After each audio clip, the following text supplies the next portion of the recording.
Hello. Welcome back to the EDventure podcast series. I am Eddie. If you recall, in our last episode, we talked about that great experience paradox in the industry.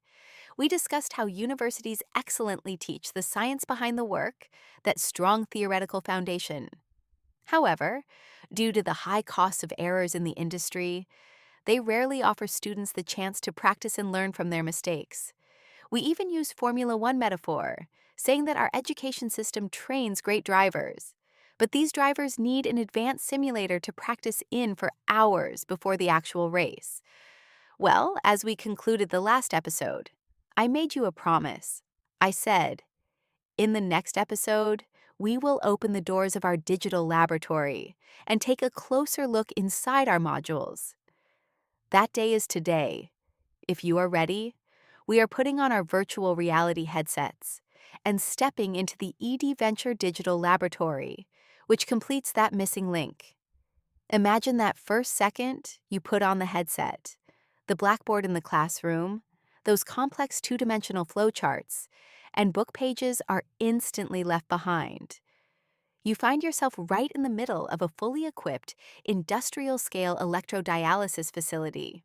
Moreover, this is not just a visual feast or a simple computer game. This is an engineering-based simulation where the laws of physics and chemistry operate flawlessly, just as they do in the real world. So, how exactly does the system work? By taking you through three innovative steps. The first step is the theoretical foundation.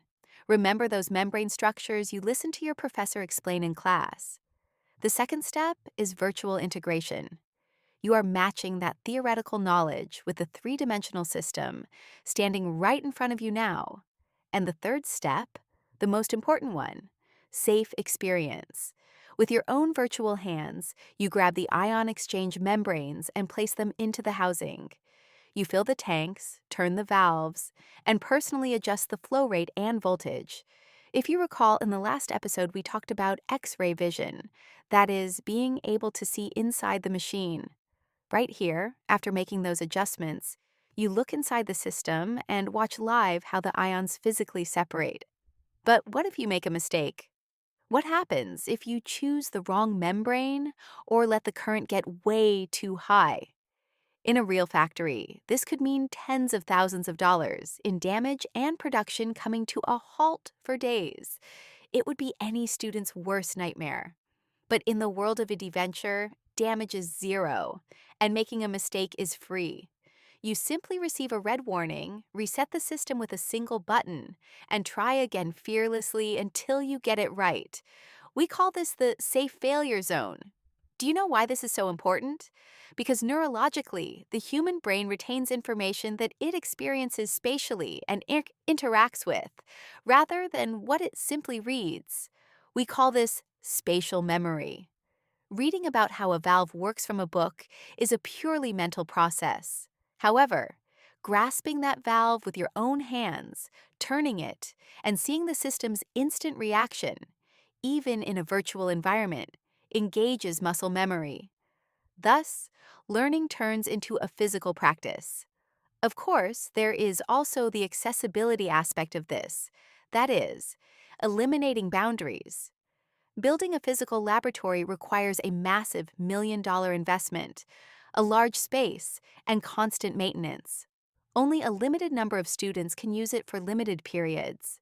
But with EDventure, we can fit that million-dollar facility into a backpack and carry it wherever the student is, to a university at the other end of Europe, or even right into the student's own room.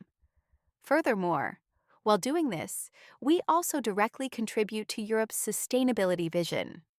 Think about the tons of water wasted, the chemicals consumed, and the energy spent while conducting a physical experiment. We generate zero waste while practicing in our virtual laboratory. We both conserve our resources and train the experts of the future with a completely eco-friendly green method. In short, we have built that bridge between academic depth at the university and practical expectations in the field. Thanks to EDventure, the hands of the newly graduated engineer walking through the doors of that factory will not shake. They will have the confidence to say, I learned this theory in school and applied it countless times in the virtual laboratory. I know exactly what I need to do now. Today, we examined in detail how theoretical knowledge transforms into flawless practice in the virtual world. In our next episode, we will talk about how this education model will transform the industry and the professions of the future. Until then, keep wondering and exploring. That's all for today from EDventure Talks. See you next time.